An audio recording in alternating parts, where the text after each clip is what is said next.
היום בצהריים הייתה הלוויה של הגאון הצדיק הרב מאיר מזוז זצ"ל.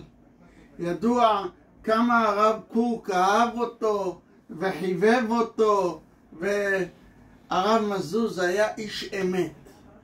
הוא לא התחנף לאף אחד, לא עשה שיקולים פוליטיים, שיקולים אינטרסנטיים. אמר את ההלכה הצירופה שהיה לדעתו. לפעמים חלק על הרב עובדיה, ברוב הפעמים הסכים על הרב עובדיה, אבל היה לו את הדרך שלו ואת העיון התוניסאי שלו בהלכה, ובאמת הוא אמר לתלמידים שבלוויין הוא מסתיר את עצמו, הוא מספר וככה וזה, מסתיר את הגאונות שלו.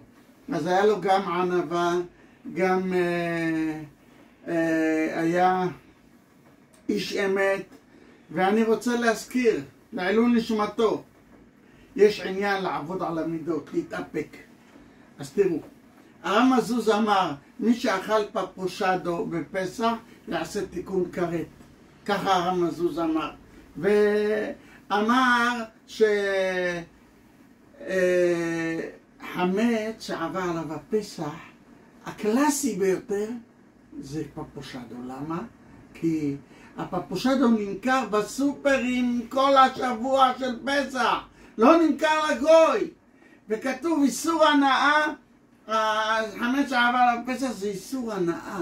איסור הנאה שאסור בכלל, אפילו בשוגג אם היה בבית ולא נמכר, אז אסור, איסור הנאה, אסור לתת את הפפושדו אפילו לכלב שלא שלך, שיש לך קורת רוח שהוא אוכל מזה.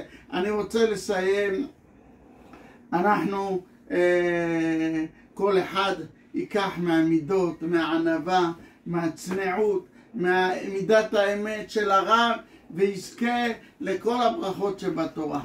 אמן ואמן.